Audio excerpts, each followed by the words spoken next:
Family Theater presents Margaret O'Brien, Ricardo Montalban, John Howard, and Rita Johnson.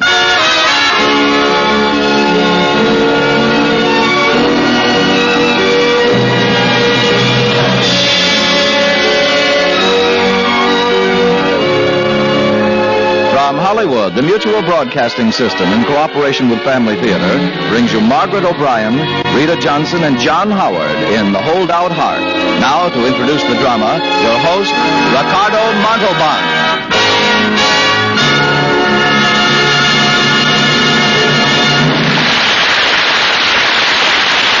Thank you, Tony Lafana. Just a brief mention first of Family Theater's purpose. To light the lamp of prayer in all our lives. To light the lamp of harmony in all our homes. To light the lamp of peace in our times and in our world. And now, to Margaret O'Brien, John Howard, and Rita Johnson, starring in The Holdout Heart.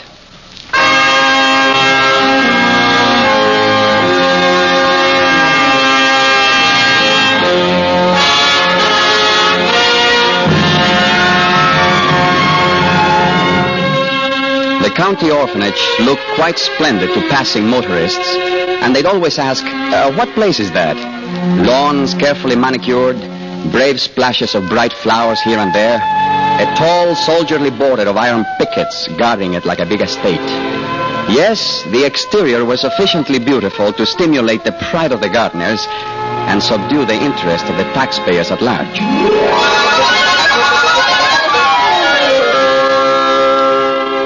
But Margaret lived here, beyond the iron margin of the fence, beyond the flowers you mustn't pick, beyond the smooth lawns you mustn't walk on.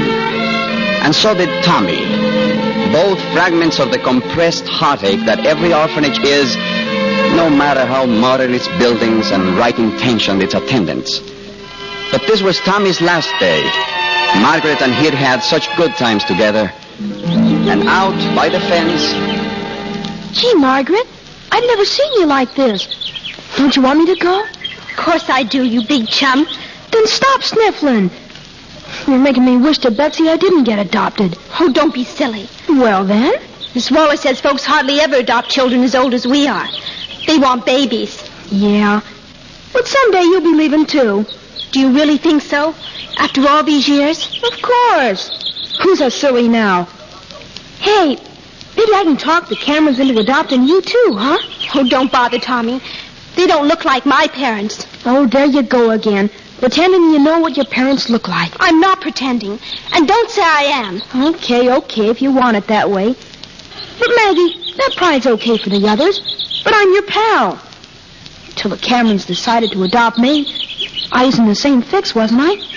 There's no need to pretend with me. I'm not pretending. Stop saying so. And stop calling me Maggie, too. I thought you wanted me to. Well, I don't. My mother says it's Margaret. Your mother? You ain't even seen her. I have so. My father, too. Now, look, Maggie. We're both the same, except that I was a month before you. I was left in an empty water pail on the police station steps in December. And you was in January. In a clothes basket on a church pew. Skinny Waller's telling a big fib, because I made her mad. She heard me call her skinny once, that's why. And why'd they say the pink blanket you came wrapped in, just in case? Tell me that. Go ahead. Well, I don't want to talk about it. Gee, I'm sorry as heck we did then. Now I don't like leaving at all. Not like this. Gee willikers and old shoes. I thought we understood each other. Hey, Maggie, now look at what's coming. Thomas? Look here, Thomas. Yes, Miss Waller? Where have you been? The Camerons are here already, and they've been waiting in the reception room for 15 minutes. I've been telling Margaret goodbye. Thomas, please go directly to the reception room and join your new parents before they start looking for somebody else. Now, hurry. Yes, Miss Waller. Bye, Maggie. I'm sorry as all get out. See you later, I hope. Goodbye, Tommy. Right, huh? That's a promise. Margaret, you will go to your dormitory and remain there until the dinner bell. Yes, Miss Waller. And before you go, hand over that flower. The gardener doesn't like to have his flower beds robbed. I won't. It's mine. Hand it over, I say. Tommy gave it to me. It's a keepsake. Neither Thomas nor any other orphan has a right to break the rules. Now give it to me. Next thing, you'll be wearing it in your hair. When my parents come for me, they'll buy me lots of flowers, roses, and I'll wear them in my hair every day. Here, keep your old flower. Why, you snip. Throw it at me, will you? No wonder nobody wants you. Now you go to your dormitory before I show you a thing or two you won't forget.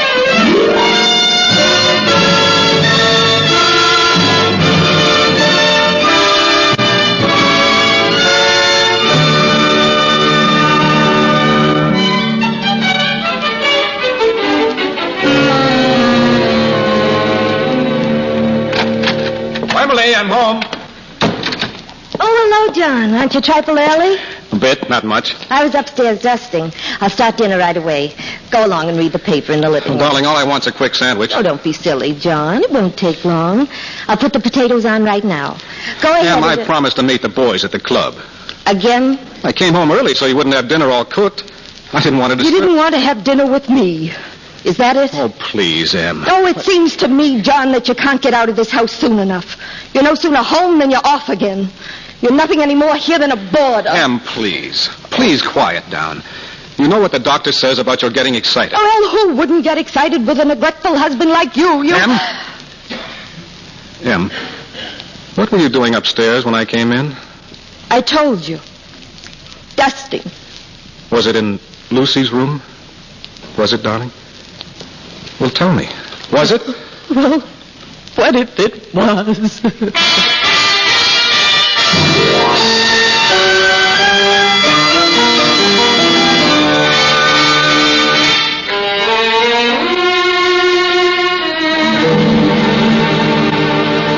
Oh, I tell you, Doc, I'm at my wit's end. I don't want my marriage to be a failure, but it's crumbling every day. You must be patient, John. This calls for the utmost in patience. Easy to say, not so easy to do. Emily's a nervous wreck, and she's making one out of me. Coming home is bad. Staying away is worse. Look, John, it's quite a shock for a woman to lose her baby, particularly when she wanted a baby so much. But the additional shock of learning that she could never have another, well, it's been a pretty heavy load to bear. But, Doc, that was 14 years ago. You'd think she'd have grown out of it. Other women have. Yes, other women have. But other women are not Emily. Some of the very things that make Emily the fine woman she is. Gentle, generous, proud. Doc, I went along when Emily pretended that Lucy wasn't dead, just away. When she kept a doll in the nursery cradle. Even when she set aside a room in our new home. She got over the doll stage. Perhaps she couldn't keep getting dolls big enough. But she makes that room a sort of shrine, pretending that Lucy will come home from school someday. I wish I'd known the complete story before. Neither Emily nor you ever told me all the facts. Well, I suppose I've been ashamed. I thought she'd grow out of it. John, how about adopting a full-grown child, say, of Lucy's age? Well, Emily'd never accept her. She's built up a model Lucy out of her dreams. No kid could fit it. Besides, the adoption authorities, would they consent, knowing the conditions? Well, I think I can be of some influence on both sides. With Emily, well, I think she trusts me. I know the authorities do. Yes, but isn't there a risk? I mean about Emily. Suppose she... Risk? Why, of course there is. Mighty little gained in this world without it. Every time I lift a scalpel to make a first incision, it's there, sitting on my shoulder. Every time I write a prescription, it's the unwritten word on my pad. A big if. If. And you still want me to go through with it? John, I've been a general practitioner nearly 30 years. You've known me hardly half that time. Long, long ago, I learned that man gives the medicine, but it's God who heals. You want to save your marriage, save Emily? That's why I'm here. Then I've a bit more advice, and you can take it or ignore it. It's not strictly clinical. What is it, Doc? John, there are some medicines that work a high percentage of the time, others only rarely. But there are two I've never known to fail. Yes? The same bottle holds them both. The human heart. One's love, the other's prayer. Both alone are mighty strong. When you mix them... Oh, get along with you. And see that Emily comes down to visit me real soon. I'll make her think adoption's her own idea.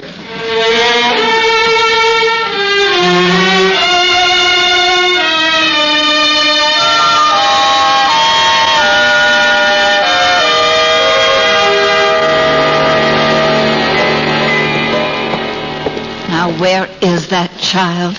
Spending all her time in the dormitory. Oh, Margaret. Margaret, answer me, child. Come here. What, Miss Waller? Go to the reception room. What for? Because I tell you. There's someone to see you. My parents? Oh, silly child, you have no parents. I do, too. Then why haven't I met them? Because I'd never introduced them to you. Oh, really, Margaret, I pity you, always imagining your parents. I don't. It's probably they'd come for me now. And you won't tell them I'm here. Where you get such imaginings, I just don't know. You've been so sad-faced since he went away that I wanted to keep it a surprise. It's Thomas. Tommy? Honest, Miss Waller? Is he back for good? Of course not. Just a visit. Now go down and see him. He came especially to see you.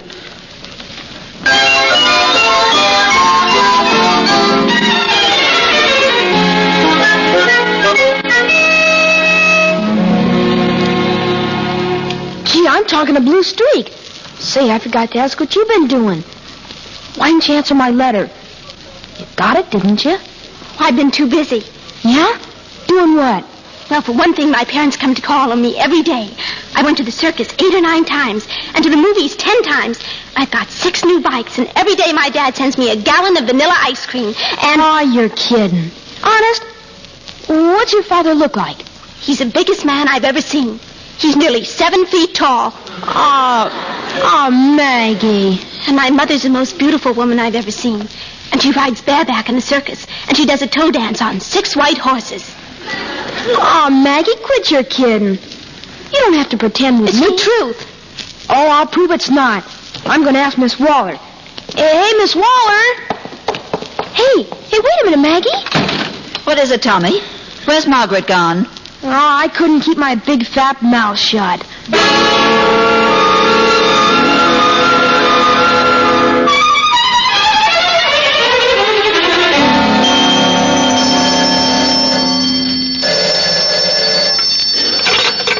Prentice. Hello, John. This is Dr. Turnbull. Hello, Doc. I thought I was never going to hear from you. I wanted to wait until I had good news. At least I've cleared the preliminaries away. Good. What now? Not so fast. There's complications. Well, not Emily. No, not Emily. Easier there than I thought. The other side, the orphanage. What do you mean?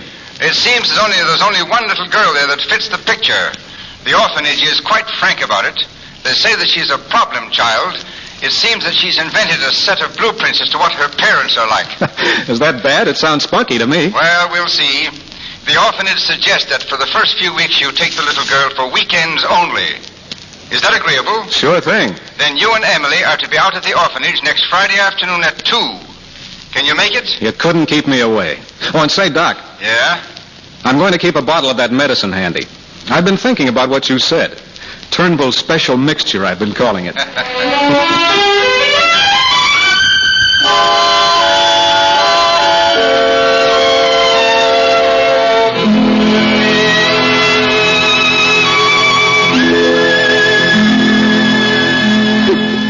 Oh, Margaret, stop that crying. They're here. Who, my parents? Mr. and Mrs. Prentice.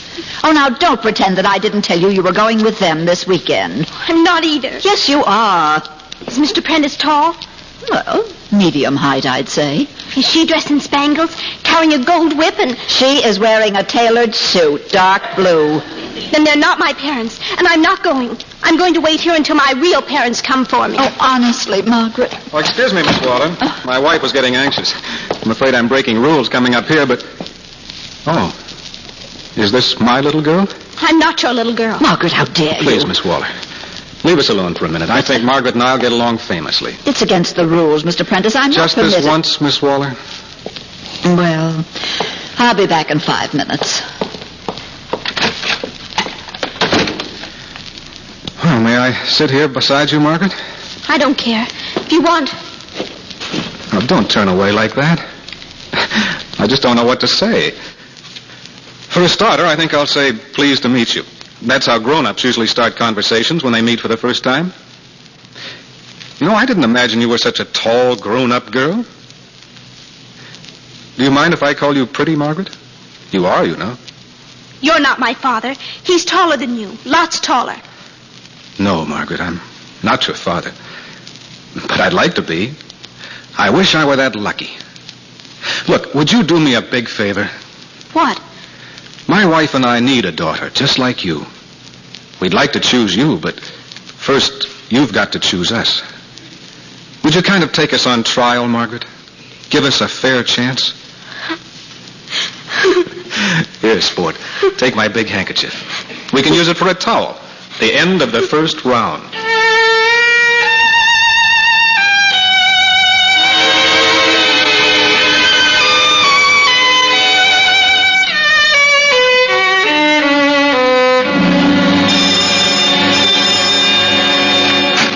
I'm home, Emily. Already? What you bring? Oh, you'll get a chuckle out of this. A fishing rod for Margaret. Look, isn't it a beauty? Did you save the sales slip? Yeah, I guess so. Yeah, here it is. Why? So you can get your money back when you caught all this stuff back. The bike, the badminton set. Lucy's closet will hardly hold all that stuff. I'd like to clean it out, get it out of the house. Oh, Emily. Are you really giving the kid a chance? Oh, John, I wish you'd call the orphanage and say we won't be out this weekend or again. But why, Emily? Because I don't feel we're making any headway with the child. She just sits at the window in Lucy's room all weekend and moons. I'd hope she'd be like Lucy. I've tried, John, but I just can't reach her. I can't make any identification with her, not the slightest. Em, look, Em, I don't know how to say this gently enough, but phantoms have no problems. Phantom? How can you speak of your own flesh and blood that way? Your own daughter. Lucy died at birth, Em. That was God's will. Wiser than ours, I'm sure. Lucy's problems are over. But ours aren't. And neither are Margaret's. As hard as you try, you'll never fit her into the form and face of Lucy. Am I doing that by expecting this child to be polite, refined, mannerly, even just a little bit friendly? Em, I wish you'd try a new attack. Try a reverse field. Try to fit the lovely image of Lucy into Margaret's problems. Ugly problems, if I do say so. That's why she's an escapist, like you. Oh, so now I'm an escapist. Sometimes we all are. Oh, I'm not saying this to you, darling. I'm sort of addressing myself, too. Thinking out loud. It takes guts to face reality, to adjust to the facts, to struggle against them, like any Marine or soldier in Korea. We can't begin by saying that facts don't exist. Problems are never wished away. We've got to meet them full face. But if I could only reach Margaret, John. If I could only feel she needs me. She does need you. Both of us. That's why I brought home this fishing rod. I'm going to take Margaret on a fishing trip. She's never been in the woods before, fishing or anything, the poor little tyke. Well, how would a fishing trip help? And what's being in the woods got to do with it? Well, I figure it this way, Em. There's a spell in the woods that touches all of us. At least it does me. Well, it does you, too. I noticed it on those fishing trips we used to take before... when we were younger. Let's not cheat Margaret of this chance. If it doesn't work, then I'll give in. Are you game, Em? Do I have to say please? You win, John. Sometimes I think you'd have been just as good a lawyer as you are an architect.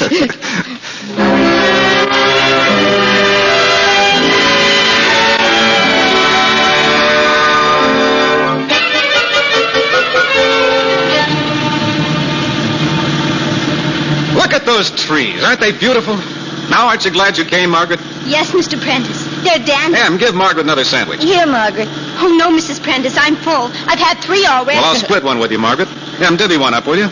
Are you game, Maggie? I'm game. Well, you steady up the wheel while I get into this. Woods always give me a false hunger. I'm famished. What did you say was the name of the camp? Well, I don't think it has any name. Never been there before. They call the lake Kachontakog. That's an old Indian name, I think, Margaret. Funny name. Kachontakog. How much further is it? Your guess. An hour from now, and we'll have our lines in the water. Sure glad we gave ourselves plenty of time to make camp. Oh, this is going to be fun.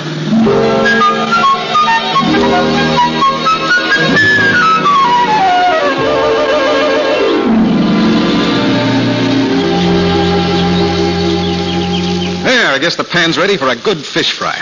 Little salt in the bottom of the pan now. Uh-huh. Oh, not too much, Em. We'll have a roaring good meal before dark. Which fish gets pan honors? Well, Margaret's, of course. That's that little trout over there. I thought her eyes would bulge right out of her head when I helped her reel the rascal in. Hey, you know something, Em? What? This trip is working. She hasn't mentioned her imaginary parents all day. Oh, she's been having a lot of fun. Oh, shh. She'll hear you.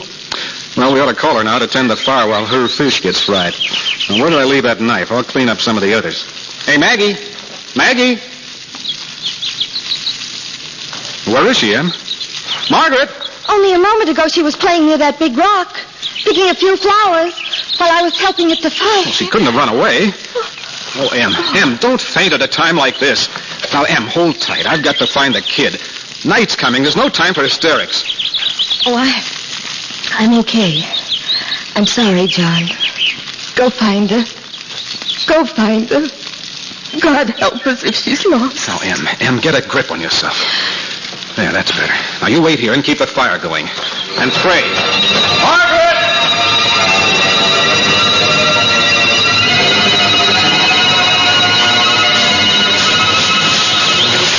Oh, I'll never forgive myself. What a fool I've been. Margaret! She couldn't have strayed this far. Margaret! Why didn't I brief her? Hey, what's that? It's like a bunch of flowers. Yes, it is. She must have been here. Margaret!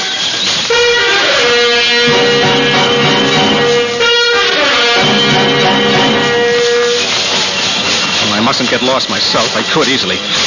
I can always follow the margin of the lake back through. I could spot Em's fire if she keeps it going. Margaret! Margaret! Daddy! What was that? Margaret! Oh, my mind's playing tricks.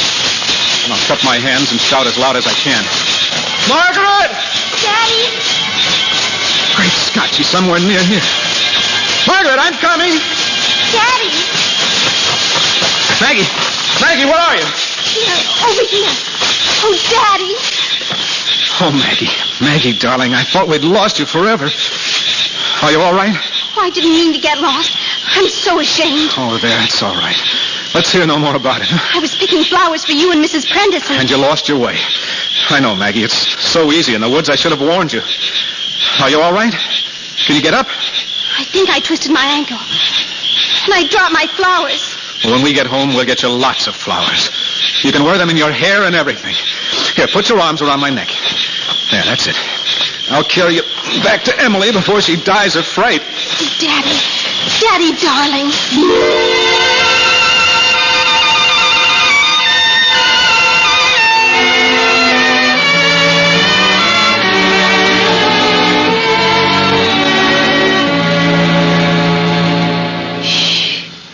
Margaret's asleep. Poor little darling. She was all worn out. Was the doctor here again? Yes. He says the ankle's better. Just a little more rest. What did he say about you, darling? Oh, I'm fine. To quote him, a mother's heart is the most sensitive and the most shock-proof instrument in the world. Don't worry about me, hon. Let's take a peek at Margaret. I want you to peek at something else first, before we go up. What, darling? She spent the afternoon writing a letter to a little boy she used to know at the orphanage, Tommy Cameron. It dropped on the floor when she fell asleep. Here, read it. Dear Tommy, my mother and father are just like I always dreamed they'd be. They're the... Go on, John. Look how she finishes.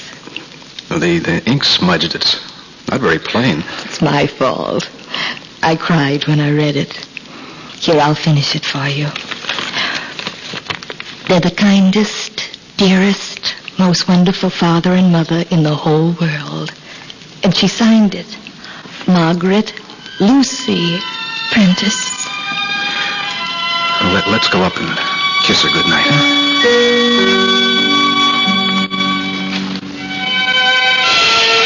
I think she's still asleep. No, she heard us. She's stirring. We won't disturb you, Maggie.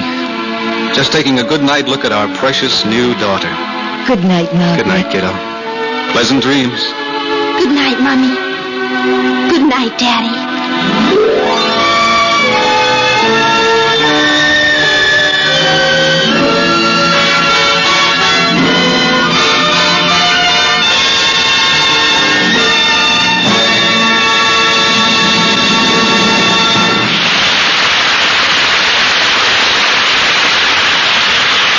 This is Ricardo Montalban again.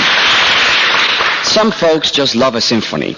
Others, a Dixieland band. Boogie woogie, maybe that's your choice if you happen to be an extremist. Me, well, as a matter of fact, I enjoy all kinds of music. In a sense, though, I'm an extremist, too. For me, there is a whole wonderful symphony in the jingle-jangle of a bunch of keys. Let's see. This shiny one, the passkey to my home. Lets me into the shouts of my kids, the welcoming kiss of my wife, and the smell of biscuits baking in the kitchen. The key to my car, a passport, so to speak, to the mountains, the seashore, and all sorts of pleasant places. This little one now, my mailbox key, much more important than its size. Just full of surprises, this little fellow. I mean, beyond the gas bill and the phone bill and the letter from Aunt Mamie. Well, I won't bore you with the whole catalog, but here's the key to an old trunk I haven't used in years. And this, I forget what this one is, though I've kept it on my ring for years. Are you like me? Afraid to throw away an old key, thinking sometime, maybe tomorrow, you'll need it, perhaps to open an old treasure chest somewhere, or a castle, perhaps in Spain? I bet you are. It's kind of fun contemplating a bunch of keys. I never think of keys as locking things up. It's always more pleasant to think what they'll open up. You know, prayer is a sort of key, too. But I'm afraid for all too many of us, it's like the old key on my ring. Oh, it's there, but we've forgotten its particular use. But it's a tremendously important key, prayer is. For it opens the gates of heaven, unlocks nature's greatest harmonies, and lets us into the boundless treasures of God's mercy. Now, here is a closing reminder. The family that prays together stays together. More things are wrought by prayer than this world dreams of.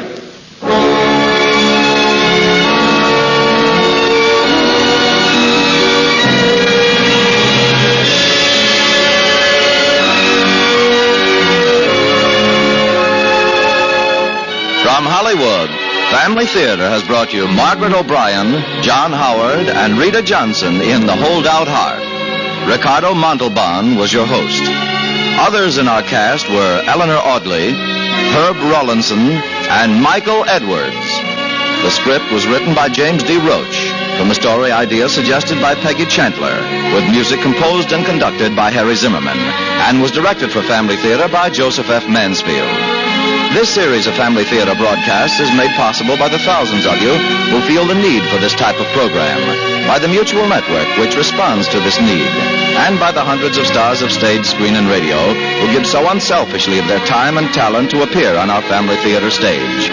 To them and to you, our humble thanks. This is Tony Lofrano expressing the wish of Family Theater that the blessing of God may be upon you and your home, and inviting you to join us next week at the same time when Family Theater will present Robert Young and MacDonald Carey in Stopwatch Finale. Join us, won't you?